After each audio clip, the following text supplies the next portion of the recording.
দেশে প্রতিদিন গড়ে ২৭ থেকে ৩৫ জন মানুষ আত্মহত্যা করে। মানসিক অবসাদ, বিষণ্ণতা এবং সঠিক সময়ে চিকিৎসকের পরামর্শ না নেয়ার ফলেই এমন ঘটনা ঘটে। বুধবার রাজধানীতে এক অনুষ্ঠানে এসব তথ্য উঠে আসে।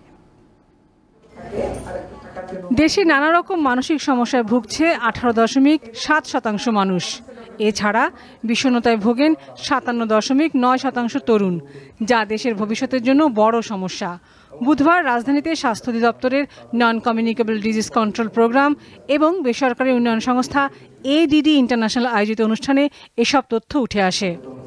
জাতীয় মানসিক স্বাস্থ্য ইনস্টিটিউট NCDC এবং বিশ্ব স্বাস্থ্য সংস্থার জরিপ বলছে, বয়সন্ধিকালে শহরে 36.6% শিশু বিষণ্ণতায় ভোগে, যার মধ্যে মেয়েদের সংখ্যাই বেশি।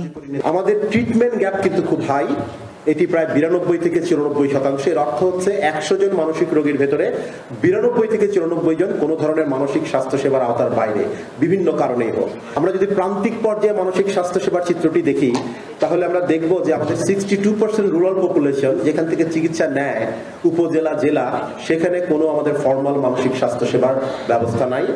বিপরীতে আমাদের 38% আরবান পপুলেশন যারা শহরে থাকে, তাদের জন্য আমাদের প্রায় 100% মানসিক স্বাস্থ্য সেবা রয়েছে। বক্তারা বলেন, এই বিষয়কে গুরুত্ব দিয়ে প্রণয়ন করা হয়েছে জাতীয় মানসিক স্বাস্থ্য নীতিমালা 2022। গেজেট আকারেও প্রকাশ করা হয়েছে। এখন সময় এসেছে এই নীতিমালা বাস্তবায়নের। আমি সবাইকে একটা রিকোয়েস্ট করব, একটা হচ্ছে যে আমরা অনেক কাজ করি, এনজিওরা ম্যাক্সিমাম কাজগুলো প্রজেক্ট। এখন এই প্রজেক্টের কাজগুলো যখন হয়, তখন প্রজেক্টের লাস্ট বছরে কোনো সাস্টেনেবিলিটি পার্ট থাকে না। যখন আপনারা প্ল্যান করে আসে কাজ নেন, একটা সাপোর্টিং লেটার হয়তো গভর্নমেন্ট থেকে খুঁজেন, কিন্তু গভর্নমেন্টকে কখনোই আসলে ইনভলভমেন্ট করেন না প্রথম থেকে কাজগুলো কিভাবে হচ্ছে।